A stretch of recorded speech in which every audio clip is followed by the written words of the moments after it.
I went into Dark and Darker's new map and found something I wasn't really expecting.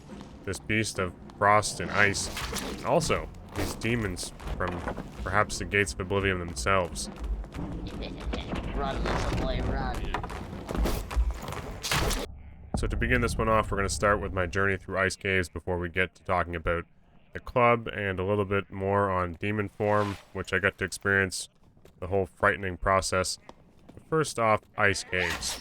And you will notice things sound a little different, but they kind of look somewhat familiar.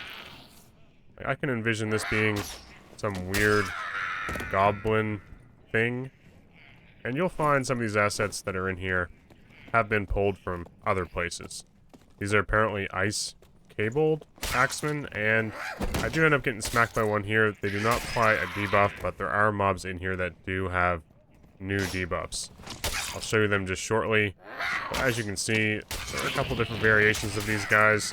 They are quite noisy, and they often do these animations in kind of shrieks of pain, and also demonstrate quite a lot of frustration with being slashed to pieces by a falchion. So, they are very noisy. The lighting in here is nice. It seems quite unique, having this blue glow, or maybe more of a white color on top of the blue walls of the frost mountain. And like I said, some of these assets may look familiar, and this is one I'm probably used to seeing in Howling Crypts with the demon bats everywhere. Not demon bats, I guess, but the skull bats. However, there are some new additions, and you'll see that pillar in the center, somewhat unique, as well as what is about to happen with this mob. You'll see it. It caught me off guard. That attack animation right there.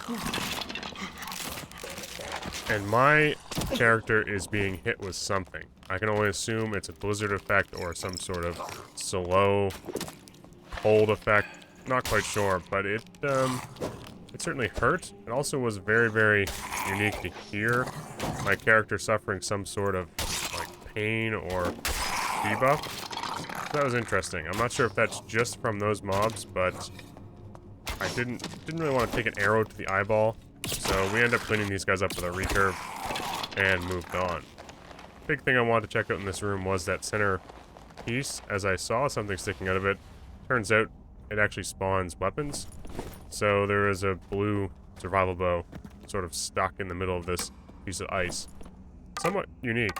I don't know of too many locations that are presented in that way in Dark and Darker where there's weapons, guaranteed weapon spawns in the center of certain rooms. So I thought that was kind of nifty. And then there was this weird gate with a blue up and down that I noticed very early in the raid, and I thought maybe I'd go back to it and see what was going on. Perhaps maybe there'd be a lever or something, but I think this is the new extraction method they talked about, and it must only open during the later stages of the match. If you look up the shaft, I know we talk about shafts quite often on my channel when I'm live on Twitch, but if you look up top, there is like a shaft going upward, and it looks very open and wide, so I'm assuming this is some sort of elevator escape, or the timer ends and you open the gates, jump down, and extract through the top of the map. I'm not entirely sure, but it shows an arrow up and down, so maybe you can even enter Frost Caves from that little elevator shaft from the world above. I really don't know. I just thought it was unique. I've never seen that little blue speck on the map that shows those two arrows, and unfortunately I didn't really stick around to wait for it because I had my eyes on something else, and I saw this extract in the corner and thought, let's see what's going on over here, how soon it will open. And then I noticed something. In the center of the room there is this goat man, this goat looking man, who must be the new mini boss for the ice caves. I know they said they didn't get to include the final boss of some sort for this map, so they increased the loot drops. But this guy, I'm gonna try to test my strength against.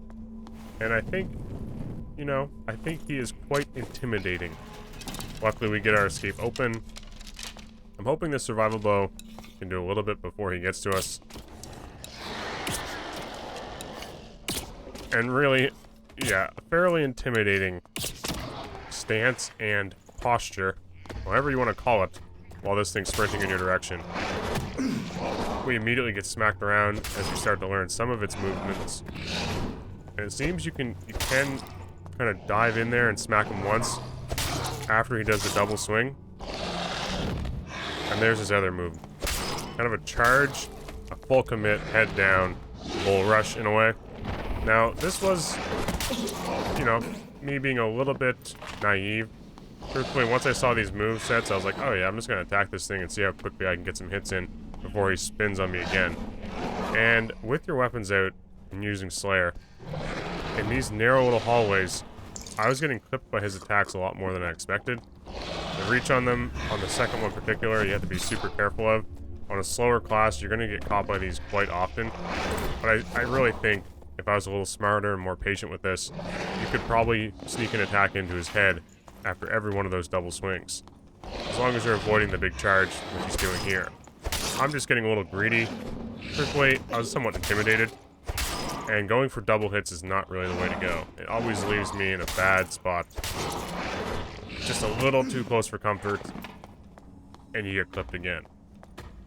I think if I were to do this again, I'd probably lure him, or at least clear the big room from as many mobs as I could, and probably fight him there where I had more space, because this got crowded very, very quickly.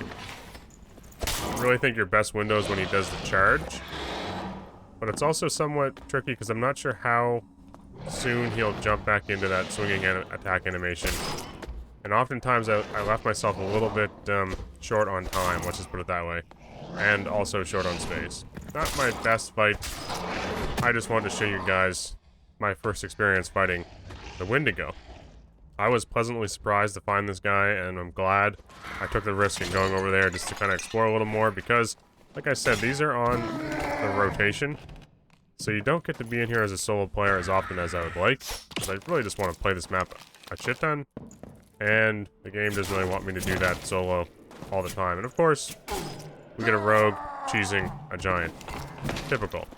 I do think the fight against the Wendigo is very winnable if you're just a little more patient. And speaking of patience, I jumped into a ruins map because I wanted to try out the pub as soon as possible. Did not want to wait any longer, and we got a little flash there.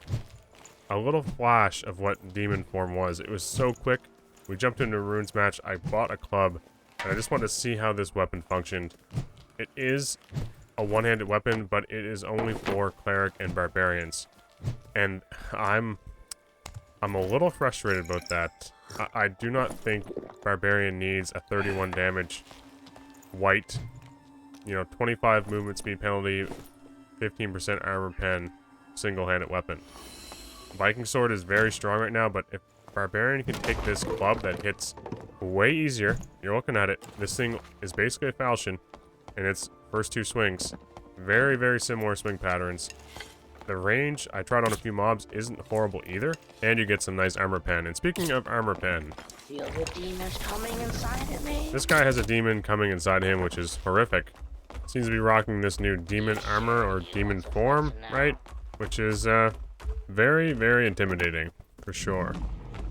Not only that, he can still cast spells that apparently hit you at range, so be very careful. Run, little boy, run. Knowing there really isn't a way out of this, we have to start smashing with our club and retreating to our recurve bow while he backs off. I have no information about what this demon can do. I have not tried it. I was messing around on fighter class and trying to get back to ice caves. And truthfully, I thought he was going to be a little more, a little more present after that arrow. But apparently, a couple club swings, a couple of recurve shots can do the trick. Not sure what the health pool is like or what happens. This is not the video for that. We're showing off the club, and we do find another player quite quickly after smacking around that demon. And like I said, this thing has a nice attack pattern. Headshot level sleeves, and I'm almost certain it's going to have a very, very large sweet spot. Or maybe it won't even have a sour spot at all, like the quarterstaff. I'm not sure of that information yet either. I will just say it has a nice pattern, considering I'm using it on a class that actually has a damage penalty for taking it. I could see myself trying this with dual wield in the future, but of course, the shop didn't have any weapons that would allow me to dual wield it, so we just took it in, gripped that shaft, went in with our single club. Truthfully, like I've said a few times already, it's not a horrible attack pattern at all. Another interesting thing is that minus 25 movement speed isn't horrible either. So I think the club could be a very, very strong barbarian weapon, which has me absolutely terrified for anyone trying to escape a barbarian swings with Achilles strike or whatever. It's going to have rogues terrified because there's going to be absolutely no way to juke around it. You're going to be getting clubbed with that wide swing pattern repeatedly. So once again, thank you guys all, and I'll see you in the next video. Cheers.